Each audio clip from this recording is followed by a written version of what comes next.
जहां भी प्रेम की बात आती है तो सबसे पहले जहन में जो याद आता है वो है राधा और कृष्ण की प्रेम कहानी, जिनकी मिसालें अक्सर प्रेम में लोग एक दूसरे को दिया करते हैं। दोस्तों, राधा और कृष्ण का प्रेम अमर है। आज भी वृंदावन में राधा और कृष्ण के प्रेम के साक्ष्य देखे जा सकते हैं। राधा और कृष्ण की प्रेम कहानी सदियों बाद भी लोगों के दिलों और दिमाग में ताजा है। एक ऐसा प्रेम जिसमें किसी ने कृष्ण भक्ति की राह देखी तो किसी ने इस कहानी को बिरह का गीत समझकर गुनगुनाया। कृष्ण और राधा का प्रेम जितना चंचल और निर्मल रहा है, उतना ही जटिल और निर्मम भी रहा। सदियों से भले ही कृष्ण के साथ राधा का नाम लिया जाता रहा है, लेकिन प्रेम की ये कहानी कभी पूरी नहीं हो पाई। आज भी ये सवाल लोगों के मन में उठता है कि राधा और कृष्ण का प्रेम शादी के बंधन में आखिर क्यों नहीं बन पाया, जिससे कृष्ण और राधा एक दूसरे को जिस तरह से चाहते थे, तो वो रिश्ता आखिर क्यों वहां तक नहीं पहुंच पाया। क्यों संसार के सबसे बड़ी प्रेम कहानी बिरहा का गीत बनकर रह गई। क्या वजह है? नमस्कार दोस्तों, आप सभी का स्वागत है स्टूडियो ऑफ नेहा यानी नेहा परिहार के साथ। इन सारे सवालों के जवाब के लिए वीडियो के अंत तक बने रहिए। सच्चे प्रेम के बावजूद कृष्ण ने रुक्मणी को अपने जीवन साथी के रूप में चुना। उनकी कुल 8 पत्नियों का जिक्र मिलता है, लेकिन उनमें कहीं पर भी राधा जी का नाम नहीं है। इतना ही नहीं, कृष्ण के साथ तमाम पुराणों में राधा जी का नाम नहीं मिलता है। भगवत गीता, महाभारत तक कहीं भी राधा जी का नाम कृष्ण जी के साथ नहीं मिला। कृष्ण की परछाई कहे जाने वाली राधा जी का अंतिम समय कहाँ बीता, किन हालातों में राधा जी ने अपने जीवन के अंतिम क्षण बिताए।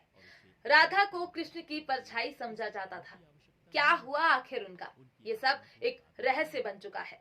राधा का नाम भगवत गीता से लेकर महाभारत तक कहीं भी नहीं मिलता। जिस कृष्ण को राधा के बिना अधूरा माना गया है, उनकी कथाओं में तक राधा जी का नाम नहीं है। इसके लिए राधा के धरती पर उतरने की वजह को जानना होगा। ऐसा कहा जाता है कि राधा धरती पर कृष्ण की इच्छा से ही आई थी। भादो के महीने में शुक्ल पक्ष की अष्टमी के अनुराधा नक्षत्र में रावल गांव के एक मंदिर में राधा ने जन्म लिया था। ये दिन राधा अष्टमी के रूप में भी मनाया जाता है। कहते हैं कि जन्म के 11वें महीने तक राधा ने अपनी आंखें नहीं खोली थी। कुछ दिन बाद वो बरसाने चली गई, जहां पर आज भी राधा रानी का महल मौजूद है। राधा और कृष्ण की पहली मुलाकात बांडरी वन में हुई।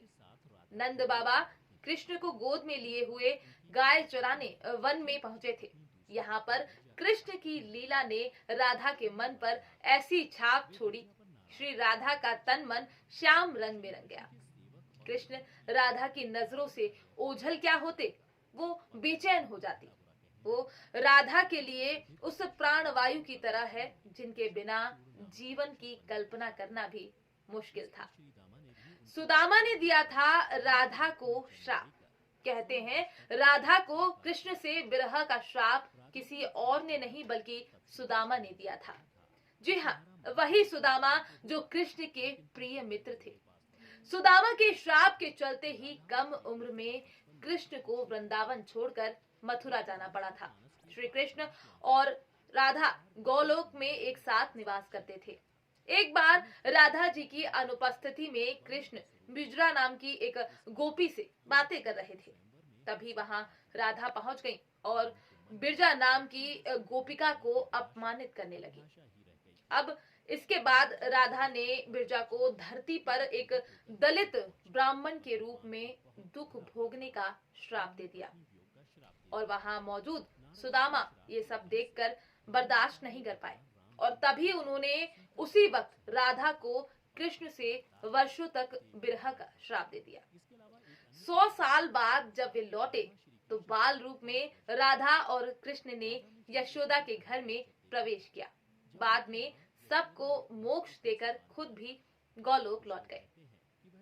अब सवाल ये उठता है कि कृष्ण ने क्यों राधा से विवाह नहीं किया। दोस्तों, कृष्ण की होकर भी ना हो पाने का राधा को हमेशा मलाल रहा।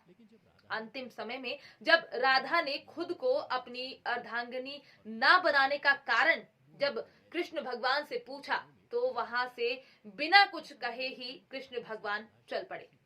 राधा क्रोधित हो गई और चिल्लाकर ये सवाल वापस दोहराया। राधा के गुस्से को देखकर कृष्ण जी मुड़े तो राधा भी हैरान रह गई। कृष्ण राधा के रूप में थे। राधा वो भी कृष्ण की ही है और कृष्ण ही राधा है, कोई फर्क नहीं है।